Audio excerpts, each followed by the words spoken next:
Member for Saanich North and the Islands. Yeah, thank you, Mr. Speaker. Thank you for the opportunity to provide my response to the speech from the throne.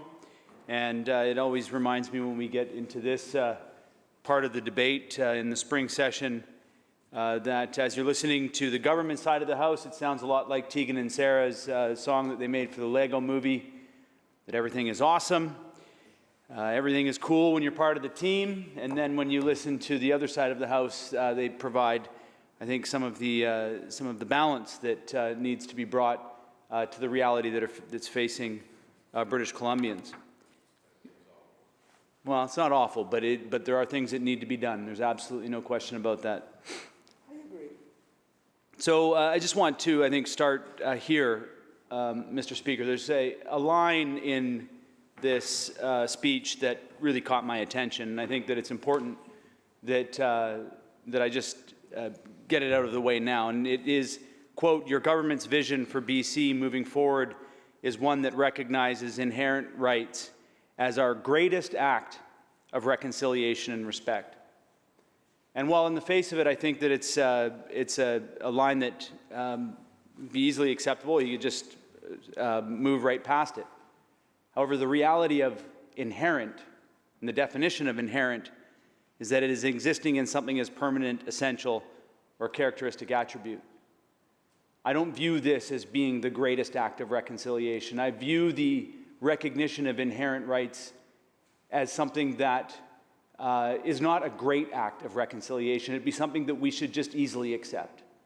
And so I just wanted to point this out because I think that this, often highlights the gap that we need to close in our society with it when it comes, and that has been closing in our society. And in fact, in reading Jody Wilson-Raybould's new book, True Reconciliation, over the last few weeks, I agree with her on the fact that we have made great progress on Indigenous rights in this province, and that actually this work is moving exponentially here in British Columbia. This is a point of everything is closer to awesome than closer to awful, as the minister had suggested. And so I just wanted to acknowledge that I think that when we want to use language to add color and add definition to the work that's happening, I think we need to be careful that this is something that unfortunately for decades in this province, the inherent rights of Indigenous people have been neglected, they've been overlooked, they've been ignored. And so we indeed should view this as something that is the most basic thing that we're doing in this province, is recognizing the inherent rights of the Indigenous nations here. I'm disappointed, Mr. Speaker, that this speech did not mention the fundamental, what is the next step in the work that we're doing on reconciliation, and that is a new fiscal relationship with Indigenous people. The work that happened with the Declaration on the Rights of Indigenous People, it was critical in laying the groundwork for the legislative aspect of the relationship. But definitely the next step of this is going to be a new, a renewed, a reinvigorated fiscal relationship with Indigenous people. We indeed can't move forward on the promises and the commitments that have been made with the Indigenous nations across the province if we don't have and establish a new fiscal relationship. And what I'm talking about, I'm not talking about a new welfare state, a new shinier version of what's already been in place. Funding for Indigenous First Nations communities based entirely on just resource extraction agreements, benefits agreements, as have been the foundation of the financing of First Nations in the past. What I'm talking about is, I think, what the former Premier talked about when he openly acknowledged rights, title, and sovereignty, and that is that Indigenous nations, and indeed the Canadian court system, has identified the fact that at the very least there's a shared sovereignty in this country and in this province. And so therefore Indigenous nations should be able to benefit from the wealth of their territories, certainly.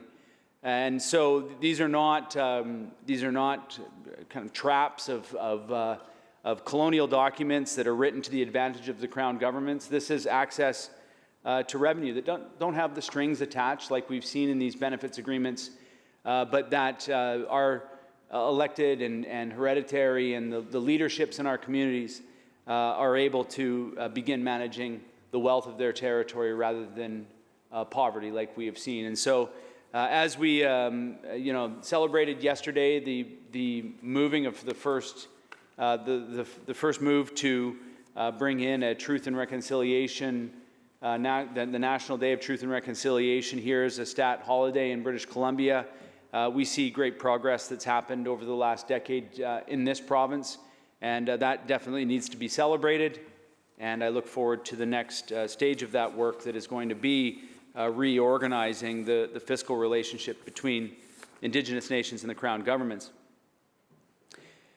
When I look at this speech, the first thing that I notice, and I've been around politics for a while, and you're around polls and polling, it's hard not to miss the definite key words that are used in here to ensure that this speech polls well, to ensure that it captures the attention, the buzzwords that capture the attention of British Columbians. Use of the word, stronger repeated through. We know that these words are meant to catch the attention, and this is, if it's nothing else, a communications exercise. The throne speech identifies, it communicates to the province of British Columbia, to all of the residents, to all our constituents, the priorities of the provincial government. Certainly this speech, like many throne speeches, but this speech, I think it's important to just identify that, that this was virtually littered with a lot of buzzwords that I think when we ask the government exactly what they mean with this, I think they'd be troubled to be able to define exactly what it is. But the words are good, the word's strong, the rhetoric is good. And so now I think what it is that we're going to be looking to as the budget comes, and really this is the first step of a spring legislative session, where the next step is going to be our budget. We're going to see exactly the definition around how the government is going to make investments in middle-class housing. What does that mean? For example, exactly what is the definition of that? We shall see, I guess, in the upcoming budget.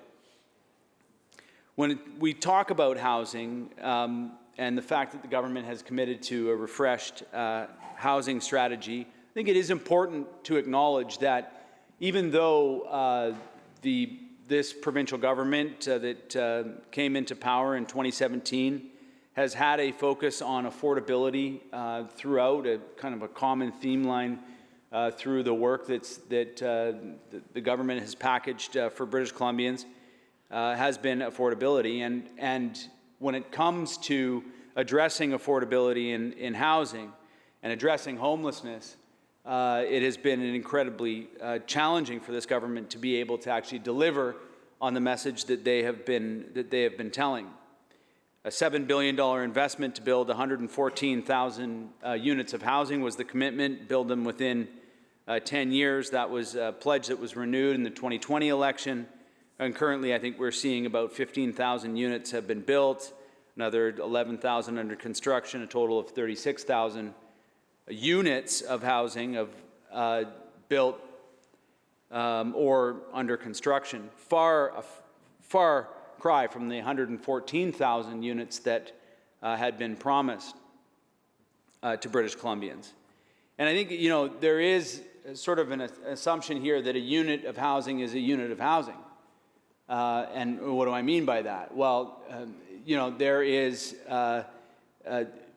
building, just putting out and just saying we are going to put 114,000 of units of housing into a market really doesn't provide any context about what those units are. Are they affordable units? Are they the most expensive housing in the province? And I think what we've seen is often announcements of new rental housing coming into the market or being built, being celebrated, ribbons being cut, and yet when you take a look at what the cost of that housing is, it's unattainable for generations that are living in our society. People working in our communities cannot live in the communities that they're working. They have to travel great distances, commute great distances in order to be able to get to their job. And so the number one thing that I've heard from many of my constituents is that even though the government has claimed to be building affordable housing,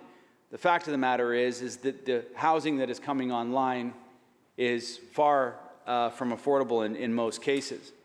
That's the reason why we have focused on, and I and my colleague have focused on, the public money that's being invested into housing in our province needs to be focused on non-market solutions. The players in the housing market have a profit motivation, and so they're going to want to be able to make sure that they can profit from the work that they're doing. The government the provincial government is in the unique position to be able to remove that motivation from the equation and ensure that the most deeply affordable units of housing, homes for British Columbians, that are built are ones that that they can ensure that affordability. That, in fact, it's only the provincial government that can assure, in partnership with municipalities, that housing is below market. And we see in many of the housing needs assessments in communities here in the Capital Regional District and communities across the province that the greatest need is actually in below market housing.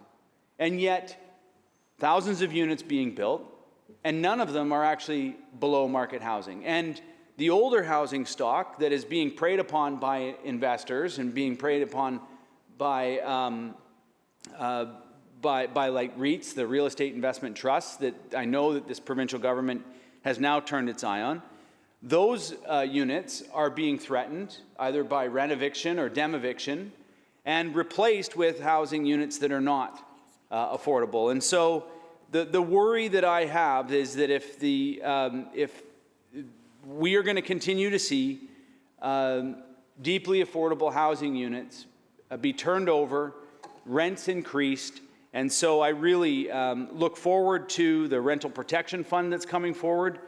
It couldn't come fast enough. There are deeply affordable units of rental housing in my riding right now that are threatened, and this rental protection fund cannot come quickly enough to purchase those buildings, and the legislation cannot come quickly enough in order to ensure that people who are able to afford rent now are not put in a position a couple of months down the road where they cannot afford their living expenses and they cannot afford the cost of their housing.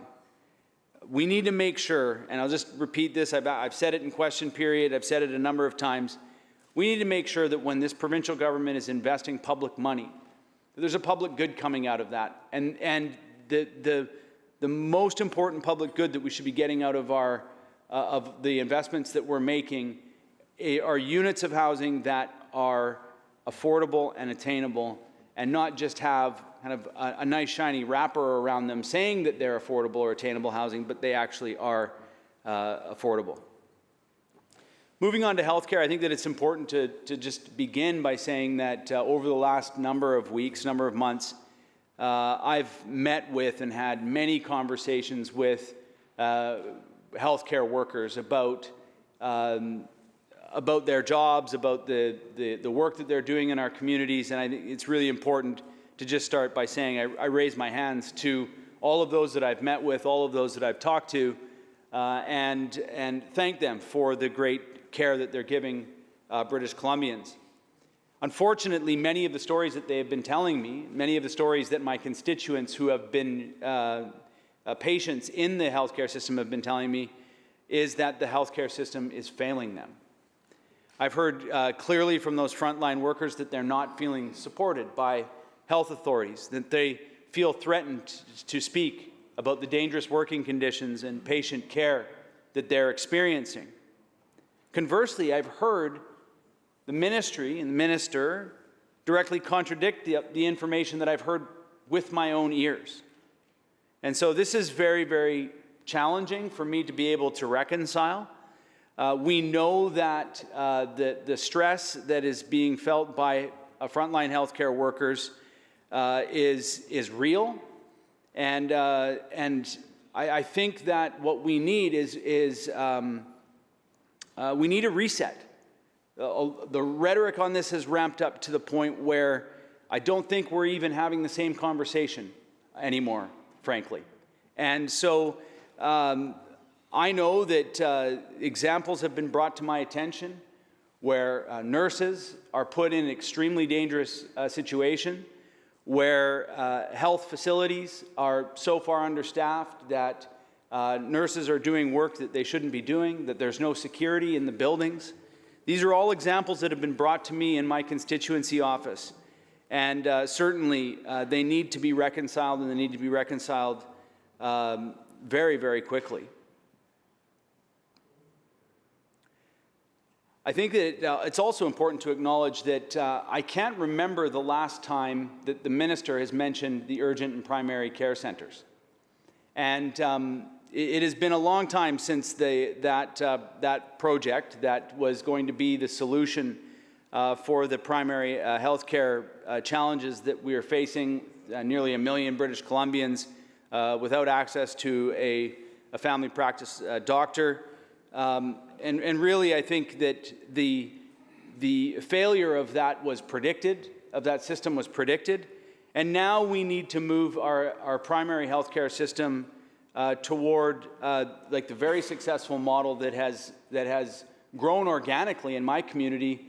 One example of that is Shoreline Medical, and I really hope that rather than ignoring the fact that this has been a successful project in our community, rather than kind of, I guess, feeling like it wasn't an idea of government, so it's not going to be a part of the solution, that we really see these clinics that have shown success to be part of the solution, and that I really hope to see the ministry step up and say, how is it that we can support and stabilize and ensure that in the short term that these models that have grown out of the community, that are organic, can be successful and can be supported, as we know that while the government has taken time to get a remuneration model for family doctors, many doctors have retired out of frustration and exhaustion, stranding many more British Columbians, I think, frankly, unnecessarily without a doctor. In that vacuum, there has been a corporate model, delivery model that has began to evolve. We see that with TELUS Life Plus and with Harrison Healthcare. And we've been raising these issues. And so I would just want, I think, really just say at this point that we're thankful for the fact that the Medical Services Commission has sought injunctions against these businesses, and that this is going to be cleared up. Because the reality of the privatization of healthcare services in our community continues to draw what is already short-staffed scenarios in our hospitals and in our healthcare facilities, drawing people out of those systems and having them work elsewhere, and having them work in a profit model that frankly is not accessible or equitable or universal for British Columbians, just as the healthcare system that we have been promised for generations and for decades in our province. In the speech from the throne, this government pledged to, quote, act with great urgency on climate change, and acknowledge that BC is yet some way away from meeting its greenhouse gas emissions target. We saw that last fall. The proposed solution is to introduce legislation to improve access to electric vehicle charging stations in condo buildings. I think that it's really important to acknowledge that this is not going to be enough in order for us to meet those targets at 2025 and 2030, those climate targets. And it's pretty clear to me that this government hasn't figured out how it's going to cut greenhouse gas emissions fast enough in order to meet those targets. What is further challenging this situation in a very large way is that we have poised in the north an LNG industry that wants and is interested in massive expansion. And so over the last number of years, I think since 2018 or 2019, when Clean BC came out, this BC NDP government has really hung its hat on Clean BC. We know that only the first half of LNG Canada is accounted for in Clean BC. We've heard words such as award-winning be attributed to Clean BC. It's the most progressive, the best climate action plan in North America, in the continent, the continent-leading climate action plan. But yet, only the first half of LNG Canada is included in that plan. And with 5 more, at least 5 more LNG facilities proposed to be built on our north and central coast, this provincial government has a huge job ahead of them. We are already not meeting our climate targets. By not setting the tone early on, 5 years ago, 6 years ago, by not clearly articulating that we are not going to be able to do both things, meet our climate targets and have the massive expansion of this nascent LNG industry, this provincial government has got itself into the situation that we find ourselves in today. Pipelines being dragged across the province, expansion in the fracking fields, and expansion in the gas liquefaction projects on the coast. The fossil fuel industry in British Columbia is poised to absolutely blow up our emissions targets. And this NDP government has basically sat back and watched while we have an example just published yesterday, the Alberta United Conservative Party and their publicly funded pro-fossil fuel war room greenwashing fracked gas, selling it as low-carbon gas. What is that? It's still gas.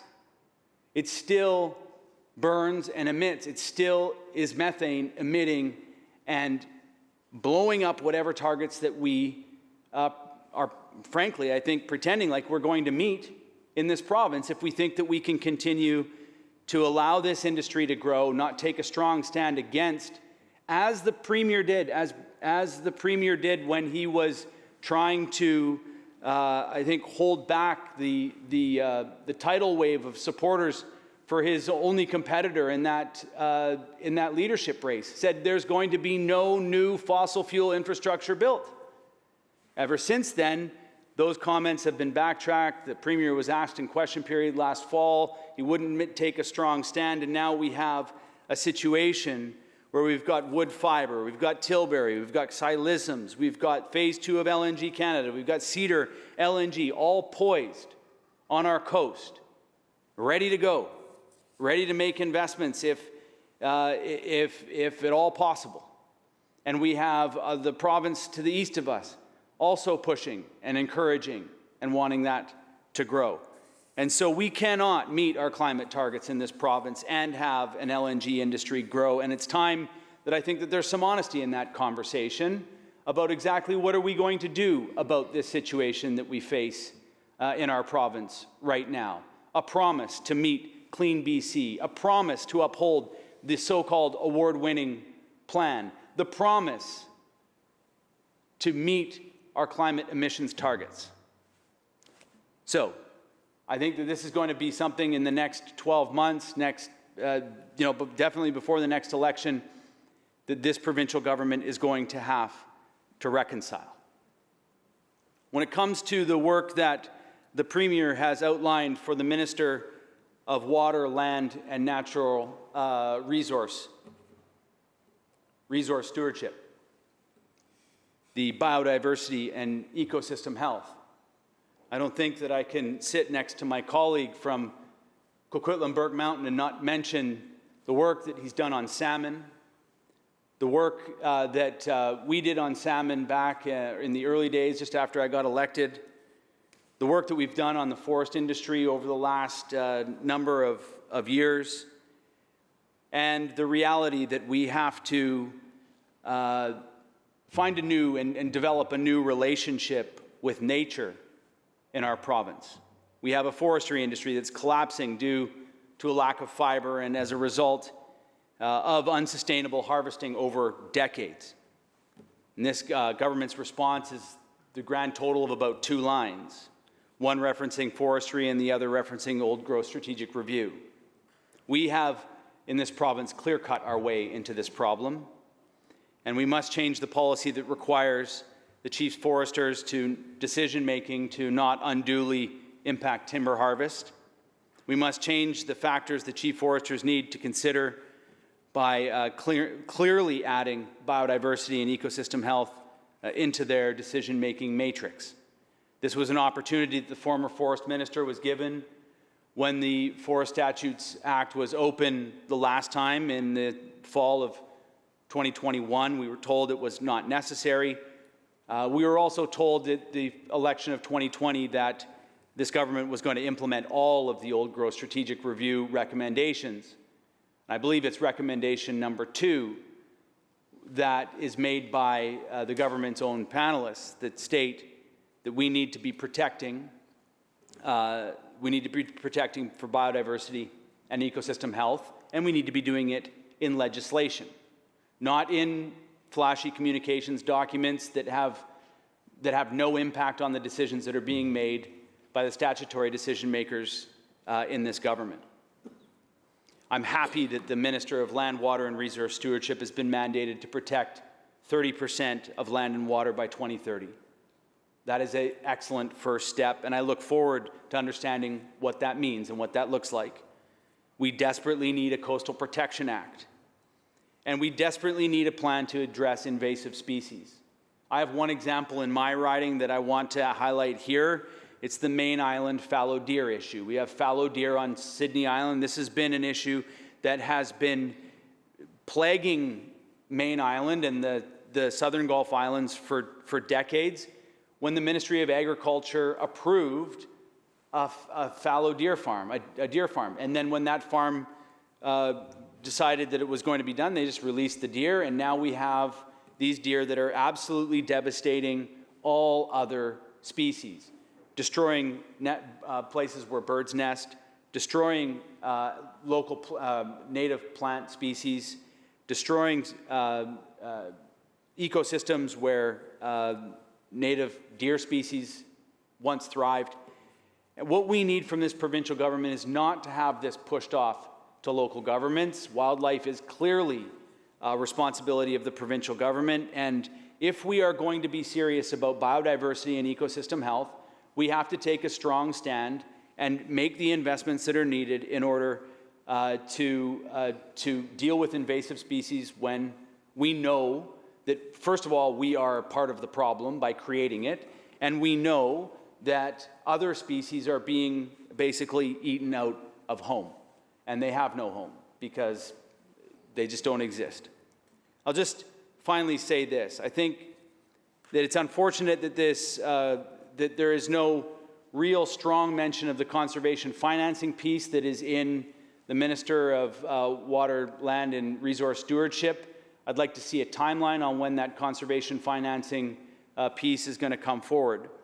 I'll also say that I think that we have been moving from innovation to conservation, and now we need to really start to look at what a restoration economy looks like in British Columbia. There are really exciting opportunities to be rebuilding not tree farms, but vibrant, biodiverse forests in this province once again. And there is clearly, I think, looking forward, a future in this province for a restoration economy, for marine stewardship, for the we see many of the First Nation stewardship programs, land stewardship. I think that the conversation needs to move from just conservation to restoration. And I surely hope that the Minister of Land and Water embraces that opportunity, embraces the opportunities that might be coming from the federal government, and that the Premier and the Minister of Finance embrace the opportunity to take the funds that have been available to us, add and invest provincial money into that, and really start to transition the jobs of previous generations into the jobs of future generations. And for that, Mr. Speaker, I thank you for the opportunity for this brief time to speak to the throne speech. I had much more to say, but I'll leave it at that. I'll leave it to my colleagues. So, Haiskasiam, thank you very much.